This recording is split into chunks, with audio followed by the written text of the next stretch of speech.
Hello friends, Pathanamthitta സീരിയലിൻ്റെ ഒരു upcoming എപ്പിസോഡിൻ്റെ review വിശേഷങ്ങളിലേക്ക് എല്ലാവർക്കും സ്വാഗതം. അങ്ങനെ അനന്തപുരി തറവാട്ടിൽ നിന്ന് മുത്തശ്ശി ഹോസ്പിറ്റലൈസ്ഡ് ആവുകയാണ് ചെയ്യുന്നത്. വളരെ ഒരു ക്രിട്ടിക്കൽ സ്റ്റേജിൽ തന്നെയാണ് നമ്മുടെ മുത്തശ്ശി കേട്ടോ. അപ്പോൾ ഈ ഒരു പണി ഒപ്പിക്കുന്നത് മറ്റാരും ആയിരിക്കില്ല, അനാമിക ആയിരിക്കും ഇങ്ങനെ ചെയ്യുന്നത് കേട്ടോ.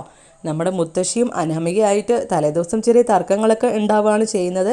അതനുസരിച്ച് മുത്തശ്ശി അനാമികയെ നല്ലപോലെ ശകാരിക്കുകയും കാര്യങ്ങളൊക്കെ ചെയ്തിട്ടുണ്ടായിരുന്നു. അതിൻ്റെ പ്രതികാരം വീട്ടാൻ വേണ്ടിയിട്ടാണ് നമ്മുടെ അനാമിക ഇങ്ങനെ ഒരു പണി ചെയ്യുന്നത് മറ്റൊന്നുമല്ല, ഗുളിക മാറ്റി വെക്കുകയാണ് ചെയ്യുന്നത് കേട്ടോ. എക്സ്പയറി ഡേറ്റ് കഴിഞ്ഞിട്ടുള്ള ഗുളിക മുത്തശ്ശി കഴിക്കാൻ വെച്ചുന്നതിലേക്ക് വെച്ച് കൊടുക്കുകയാണ് ചെയ്യുന്നത്. അങ്ങനെ മുത്തശ്ശി കഴിച്ചിട്ട് അബോധാവസ്ഥയിലായിട്ട് ഹോസ്പിറ്റലിലേക്ക് കൊണ്ടുപോവുകയാണ് ചെയ്യുന്നത്. അപ്പോൾ ഇങ്ങനെ കൊണ്ടുപോകുന്ന സമയത്തൊന്നും അനാമിക പറയുന്നേ ഇല്ല കേട്ടോ, എന്താണ് സംഭവം എന്നൊക്കെ അറിയാത്ത പോലെ എല്ലാവരും വെപ്രാളെ പിടിക്കുമല്ലോ അങ്ങനെ ഹോസ്പിറ്റലിലാവാൻ പോവുകയാണെന്ന് അറിയുമ്പോൾ. അതിനോടൊപ്പം ചേർന്ന് അനാമികയും നല്ല അടിപൊളിയായിട്ട് അഭിനയിക്കുകയാണ് ചെയ്യുന്നത്. ഒന്നും അറിയാത്ത പോലെ അഭിനയിക്കുകയായിരുന്നു ചെയ്തിട്ടുണ്ടായിരുന്നത്. എന്നിട്ട് അവിടെ ചെന്നിട്ട് ഹോസ്പിറ്റലിൽ ഡോക്ടറാണ് പറയുന്നത് പഴയ മരുന്ന് കഴിച്ചതിൻ്റെ പ്രശ്നമാണ്, പ്രായമായവർക്ക് ഇങ്ങനെ മരുന്നൊന്നും കൊടുക്കരുത് പഴയത്, അതിൻ്റെ പ്രശ്നമാണെന്ന് പറയാൻ കേട്ടോ. അപ്പോൾ ഈ സമയം നമ്മുടെ നയന പറയുന്നുണ്ട്, അങ്ങനെ വരാൻ ഒരു ചാൻസും ഇല്ല ഡോക്ടറെ, ഞാൻ മുത്തശ്ശിക്ക് അങ്ങനെ കറക്റ്റായിട്ട് തന്നെയാണ് കൊടുത്തുകൊണ്ടിരുന്നത്. പഴയ ഡേറ്റ് കഴിഞ്ഞതൊക്കെ ഒരു ബോക്സിൽ മാറ്റി വെച്ചിട്ട് ഒരു മാസമാകുമ്പോൾ അത് അവിടെ നിന്ന് മാറ്റുകയാണ് ചെയ്യാറുള്ളത്. ഞാനായിരുന്നു ഗുളിക എടുത്തു കൊടുത്തിട്ടുണ്ടായിരുന്നത് എന്നൊക്കെ ഇങ്ങനെ പറയാണ് കേട്ടോ. അപ്പോൾ ഈ സമയം ദേവയാനി പറയുന്നുണ്ട്, അപ്പം നിൻ്റെ പണിയാണല്ലേ, നീയാണിങ്ങനെ ചെയ്തതല്ലേ, നീ തന്നെ ഇങ്ങനെ ചെയ്യുള്ളൂ എന്ന് എനിക്ക് അറിയാടി എന്നൊക്കെ പറഞ്ഞ് ദേവയാനി നമ്മുടെ നയനേനെ കുറ്റം പറയുകയാണ് ചെയ്യുന്നത് കേട്ടോ.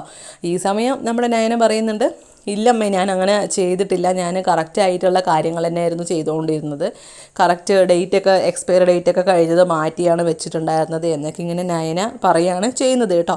അപ്പം നമ്മുടെ ജയൻ പറയുന്നുണ്ട്, ദേവയാനി ഒന്നും മിണ്ടാതിരിക്കുക, ഇത് ഹോസ്പിറ്റലാണ്, ഇവിടെ ഇങ്ങനെ പ്രശ്നം ഉണ്ടാക്കരുതേ, നമുക്ക് സംസാരിക്കാനുള്ളതൊക്കെ വീട്ടിൽ പോയിട്ട് സംസാരിക്കാം എന്നിങ്ങനെ പറയുകയാണ് ചെയ്യുന്നത് കേട്ടോ. അങ്ങനെ നമ്മുടെ ഡോക്ടർ ഇപ്പോൾ വലിയ കുഴപ്പമില്ല, ഓക്കെ ആയിട്ടുണ്ട്, ഇനിയെല്ലാം നല്ലപോലെ ശ്രദ്ധിക്കണം, പ്രായമായവരല്ലേ എന്നൊക്കെ ഇങ്ങനെ ഡോക്ടർ പറയുകയാണ് ചെയ്യുന്നത് കേട്ടോ. അങ്ങനെ മുത്തശ്ശീനെ ഡിസ്ചാർജ് ചെയ്തുകൊണ്ട് റൂമിലേക്ക് കൊണ്ടുപോവുകയാണ് ചെയ്യുന്നത്, വീട്ടിലേക്ക് കൊണ്ടുപോവുകയാണ് കേട്ടോ. അങ്ങനെ കൊണ്ടുപോകുന്ന സമയത്ത് അനാമിക ഒന്നും അറിയാത്ത പോലെ അഭിനയിക്കുകയാണ് ചെയ്യുന്നത് കേട്ടോ. ഈ സമയം നമ്മുടെ നയനയ്ക്കാണെങ്കിൽ ഇരിക്കപ്പുറത്തില്ല, ഇത് ആരായിരിക്കും ചെയ്തത് എന്നിങ്ങനെ പറയാണ് കേട്ടോ. അങ്ങനെ നമ്മുടെ നയനി ആദർശം മുത്തശ്ശിയുടെ റൂമിലൊന്ന് പോയി പരിശോധിക്കണം എന്നിങ്ങനെ പറഞ്ഞ് റൂമിലേക്ക് ചെല്ലുകയാണ് ചെയ്യുന്നത്. അവിടെ ചെന്ന് കഴിയുമ്പോൾ അവിടുന്ന് പഴയ മരുന്നിൻ്റെ ഒരു സ്ട്രിപ്പ് കിട്ടുകയാണ് ചെയ്യുന്നത് കേട്ടോ. അതായത് മുത്തശ്ശി കഴിക്കാൻ വെച്ച ഗുളികയിൽ നിന്ന് ഒരെണ്ണം മാറ്റിയിട്ട് ഈ ഒരു ഗുളിക അവിടെ വെച്ചിരിക്കുന്ന രീതിക്കാണ്, അങ്ങനെയാണ് അവർക്ക് കണ്ടുപിടിക്കാൻ കഴിഞ്ഞത് കേട്ടോ. എന്നിട്ട് അത് എടുത്തുകൊണ്ടുവന്ന് താഴെ വന്ന് എല്ലാവർക്കും കാണിച്ചു കൊടുക്കുകയാണ് ചെയ്യുന്നത്. കണ്ടില്ലേ, ഇത് മനഃപൂർവ്വം ആരോ ചെയ്ത പണിയാണ് ഇത്. എന്നാലും ഇത്രയ്ക്ക് മുത്തശ്ശിയോട് ഇങ്ങനെയൊക്കെ ചെയ്യാൻ മാത്രം ആരാണ് ഇവിടെ ഇങ്ങനെ എന്നൊക്കെ ഇങ്ങനെ പറയുന്നുണ്ട് കേട്ടോ.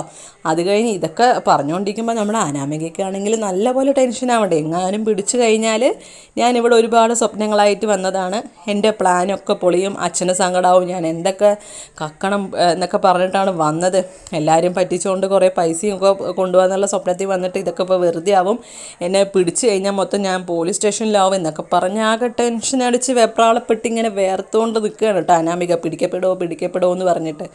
എന്നിട്ട് നമ്മുടെ അനാമിക അതൊന്നും മൈൻഡ് ഇല്ലാണ്ട് അവർ ചെയ്യണതിൻ്റെ കൂടെ നിന്ന് അഭിനയിക്കുകയാണ് ചെയ്യുന്നത് കേട്ടോ. മുത്തശ്ശിയുടെ കൂടെ സ്നേഹിച്ച് ഇങ്ങനെ നിന്ന് അഭിനയിക്കുകയാണ്, നല്ല കട്ട അഭിനയത്തോടെ നിൽക്കുകയാണ് ചെയ്യുന്നത് കേട്ടോ. അങ്ങനെ ആദർശം നയനി ഇങ്ങനെ കൊണ്ടുവന്ന് ഇങ്ങനെ കാണിക്കുമ്പോൾ എല്ലാവരും ഒന്ന് അന്തം വിടുകയാണ് ചെയ്യുന്നത് കേട്ടോ. നല്ലത് ആരായിരിക്കും ചെയ്തതെന്ന് പറഞ്ഞിട്ട് ശേഷം ആദർശ് പറയാണ്, നമുക്കെന്തായാലും CCTV ഉണ്ടല്ലോ, അതെന്തായാലും ചെക്ക് ചെയ്യുക എന്ന് പറഞ്ഞിട്ട് നയനിയും ആദർശവും CCTV ഫുട്ടേജ് നോക്കാനായിട്ട് ചെല്ലുകയാണ് കേട്ടോ.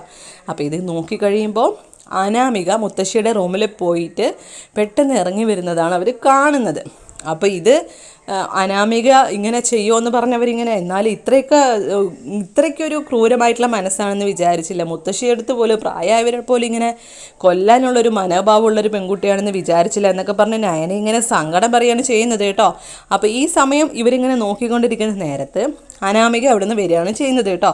അനാമികയ്ക്ക് മനസ്സിലായി എല്ലാം പിടിച്ചു, എല്ലാം പൊളിഞ്ഞെന്ന് മനസ്സിലായി കഴിഞ്ഞപ്പോൾ നയനയോട് ആദർശിൻ്റെ അടുത്തും കൈ കൂപ്പി നിന്നുകൊണ്ട് എനിക്കൊരു അബദ്ധം പറ്റിയതാണ്, എന്നോട് ക്ഷമിക്കണം എന്ന് പറഞ്ഞിങ്ങനെ അഭ്യർത്ഥിച്ചുകൊണ്ട് നിൽക്കുകയാണ് നമ്മുടെ നയനേൻ്റെ അടുത്ത് കേട്ടോ നമ്മുടെ അനാമിക.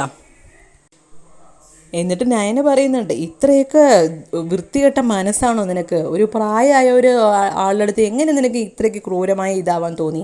അവർ വയസ്സായവരാകുമ്പോൾ പലതും പറഞ്ഞെന്നൊക്കെ ഇരിക്കും, അതൊക്കെ നമ്മളിങ്ങനെ ദേഷ്യത്തിൽ വെച്ചിട്ട് ഇങ്ങനെ കൊല്ലാനുള്ളൊരു മനോഭാവം നിനക്ക് എവിടെ നിന്ന് കിട്ടി? നീ ഇത്രയ്ക്ക് ക്രൂരയാണോ എന്നൊക്കെ ഇങ്ങനെ ചോദിച്ച് നയനെ ഇങ്ങനെ ശകാരിക്കുകയാണ് ചെയ്യുന്നത് കേട്ടോ. അപ്പോൾ അനാമികയാണെങ്കിൽ അവിടെ നിന്ന് കൈ കുപ്പിക്കൊണ്ടിരുന്ന് ഇങ്ങനെ അഭ്യർത്ഥിക്കുകയാണ്, എൻ്റെ അടുത്ത് ക്ഷമിക്കണം എന്നൊക്കെ പറഞ്ഞിങ്ങനെ അഭ്യർത്ഥിക്കുകയാണ് ചെയ്യുന്നത് കേട്ടോ.